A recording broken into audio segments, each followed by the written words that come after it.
Hello everyone, good morning. I am doctor S के शर्मा। आज हम लोग एक महत्वपूर्ण हार्मोन्स के बारे में डिस्कस करेंगे, जिस हार्मोन्स का नाम है प्रोजेस्टेरॉन हार्मोन्स। प्रोजेस्टेरॉन हार्मोन्स को सेक्स हार्मोन्स के नाम से भी जाना जाता है। तो सबसे पहले आइए जानते हैं कि इसमें क्या क्या हम लोग पढ़ते हैं। तो सबसे पहले इसमें देखेंगे कि व्हाट इज प्रोजेस्टेरॉन, प्रोजेस्टेरॉन क्या होता है। इसके बाद देखते हैं function of progesterone, progesterone hormones के क्या कार्य होते हैं। फिर देखते हैं high and low value in progesterone. Last में देखते हैं कि नॉर्मल वैल्यू ऑफ प्रोजेस्टेरॉन। फिर इसके बाद डिस्कस करते हैं कि प्रोजेस्टेरॉन हार्मोन्स के लेवल को मेंटेन करने के लिए कौन कौन सी मेडिसिन यूज की जाती हैं। तो now so start what is progesterone hormones. Progesterone hormones secreted by the female reproductive system that function mainly to regulate the condition of the inner lining of the uterus. Progesterone is produced by the ovaries, placenta and adrenal gland.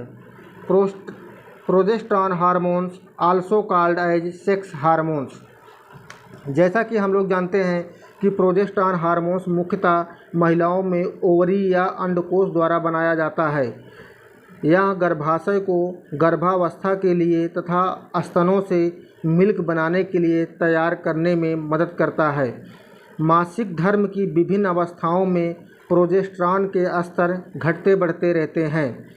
इनके level से यह पता लगाया जाता है कि महिलाओं को ओवुलेशन हुआ है या नहीं। इसके साथ साथ रिप्रोडक्टिव सिस्टम और ब्रेस्ट डेवलपमेंट के विकास के बारे में भी पता लगाया जाता है। तो आप लोग समझ सकते हैं कि यह हार्मोन्स कितना इम्पोर्टेंट होता है। और इसमें जो मेन होता है, यह गर्भाशय की वॉल को मजबूत करता है, जिससे प्रेगनेंसी मिसकैरेज होने के चांस बहुत कम होते हैं। और साथ साथ यह ओवरी से अंडाणु बनाने में मदद करता है, जिससे महिलाओं में प्रेगनेंसी कंसीव होती है। तो अब इसके बाद जानते हैं कि function of progesterone hormones, progesterone hormones के क्या क्या कार्य होते हैं। तो इसमें सबसे पहले हेल्प ऑफ प्रेगनेंसी कंसीव, जैसे मैंने बताया कि यहाँ प्रेगनेंसी कंसीव करने में क्या करता है, मदद करता है। फिर maintaining the female reproductive organ, यानी कि महिलाओं के जो रिप्रोडक्टिव सिस्टम होते हैं या ऑर्गन होते हैं, जैसे ओवरी, यूट्रस, फैलोपियन ट्यूब, इन सब जो ऑर्गन्स को ये मेंटेन करने का भी कार्य करता है। Next, strong the endometrium wall at pregnancy time, यानी जो गर्भाशय, इंडोमेट्रियम मतलब होता है गर्भाशय की दीवार, यानी जो गर्भाशय की दीवार होती है, यहाँ प्रेगनेंसी कंसीव होने के बाद यहाँ वॉल को मजबूत करने का कार्य करता है, जिससे मिसकैरेज होने के चांस कम होते हैं। इसके बाद डेवलप्ड इन ब्रेस्ट ग्लैंड, यानी कि ब्रेस्ट जो स्तन ग्रंथियों का निर्माण करने में भी यहाँ मदद करता है।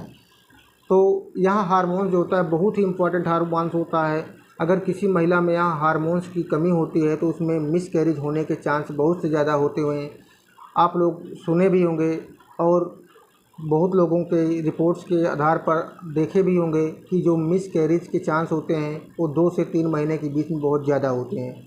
वह कंडीशन तब होती है मिसकैरेज की जब प्रोजेस्टेरॉन हार्मोन्स का लेवल कम होता है और इंडोमेट्रियम वॉल क्या होती है, कमज़ोर होती है, जिसकी वजह से प्रेगनेंसी कंसीव नहीं होती है। अगर प्रेगनेंसी कंसीव हो भी जाती है तो मिसकैरेज होने के चांस बहुत ज़्यादा हो जाते हैं। तो यही मेन कारण होता है कि 2 या 3 महीने में मिसकैरेज हो जाने का वजह जो होती है प्रोजेस्टेरॉन हार्मोन्स ही होता है। इसका लेवल सामान्य मात्रा में होना बहुत ज़रूरी होता है। अब बात करते हैं लो लेवल ऑफ प्रोजेस्टेरॉन। अगर प्रोजेस्टेरॉन का लेवल लो होगा तो क्या क्या साइन एंड सिम्टम देखने को मिलेंगे, उस महिला में क्या क्या दिक्कतें हो सकती हैं। सबसे पहले इरेगुलर पीरियड, यानी जो मासिक चक्र होगा वो इरेगुलर यानी कि अनियमित हो जाएगा। इसके बाद शॉर्ट मेंस्ट्रुअल साइकिल, यानी जो मासिक चक्र होगा उसकी अवधि कम हो जाएगी। अवधि का मतलब किसी महिला में मेंस्ट्रुअल साइकिल जो अवधि होती है वो 0 दिन से 5 से 7 दिन होती है। 0 दिन से 5 या 7 दिन होती है।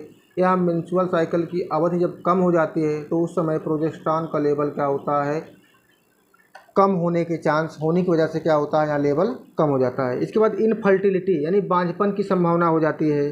फिर मिसकैरेज, यानी कि मिसकैरेज मतलब गर्भपात। अगर यहाँ प्रोजेस्टेरॉन का लेवल कम होता है तो तो गर्भपात होने के चांस बहुत ज़्यादा होते हैं, यानी कि बार बार गर्भपात हो जाना। यूट्रस ब्लीडिंग, यानी बच्चेदानी से ब्लीडिंग भी हो सकती है। अगर प्रोजेस्टेरॉन का लेवल कम होगा तो बच्चेदानी से यूट्रस से क्या होगा, ब्लीडिंग भी हो सकती है। इसके बाद लो सेक्स ड्राइव, यानी सेक्स ड्राइव में कमी।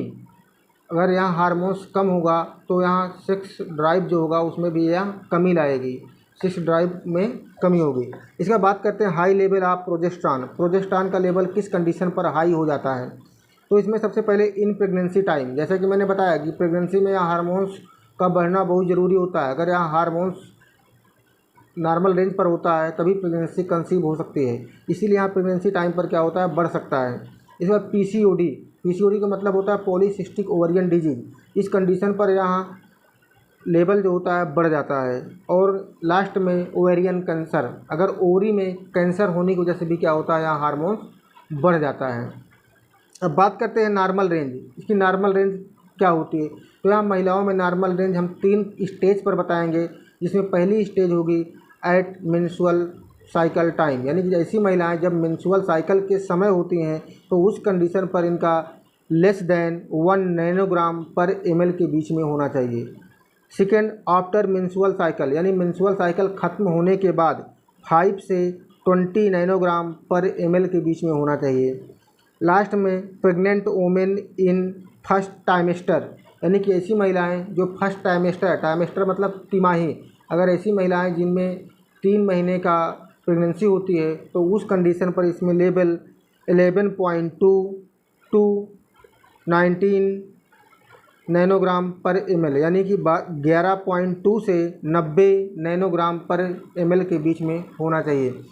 ऐसी महिलाएं जिनमें बार बार गर्भपात की संभावना होती है तो उसमें कुछ जो इंजेक्शन्स होते हैं, यहाँ प्रोजेस्टेरॉन ग्रुप के ही इंजेक्शन होते हैं, जिनको महिलाओं को डॉक्टर के अकॉर्डिंग उनको हफ्ते में 1 या 2 इंजेक्शन 5 से 6 महीने तक रेगुलर दिए जाते हैं, जो मोस्टली होता है हाइड्रोक्सी प्रोजेस्टेरॉन, जो मार्केट में लूपी, एससीजी या अदर ब्रांड नेम से भी मार्केट में अवेलेबल होते हैं। यह इंजेक्शन उन महिलाओं को दिए जाते हैं जिन महिलाओं में बार बार मिसकैरेज होने के चांस होते हैं, यानी कि बार बार गर्भपात हो जाता है। 2 महीने, 3 महीने, 1.5 महीने में जैसे ही बच्चा होता है तो बच्चा क्या होता है, मिसकैरेज हो जाता है। तो इस कंडीशन पर प्रेग्नेंट महिलाओं को यह इंजेक्शन दिया जाता है जिससे प्रोजेस्टेरॉन का लेवल बना रहे और इंडोमेट्रियम वाल जो होती है वो स्ट्रांग हो और मिसकैरेज होने के चांस बहुत कम हो। तो आशा करते हैं यह वीडियो आप लोगों को बहुत अच्छा लगा होगा। फिर नेक्स्ट वीडियो में आप लोगों से हम फिर मिलते हैं एक न्यू हार्मोन्स के साथ। Okay, bye.